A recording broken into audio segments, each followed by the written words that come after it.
Madam, அந்த பொண்ணை arrest பண்ணி கூட்டிட்டு வாங்க. வாமா. நான் வரமாட்டேன். அமைதியா வாமா, இல்லைன்னா அடிச்சு இழுத்துட்டு போக வேண்டியது வரும்.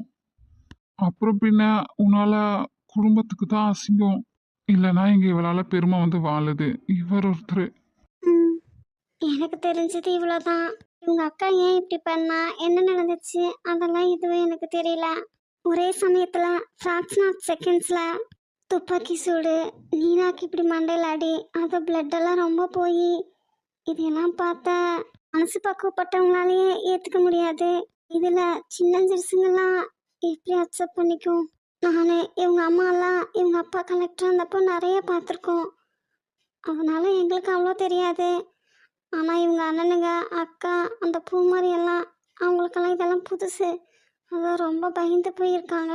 இல்லைனா நான் அவங்கள நம்பியே விட்டுட்டு போயிடுவேன். இவங்க அக்காவுக்கு ஏற்கனவே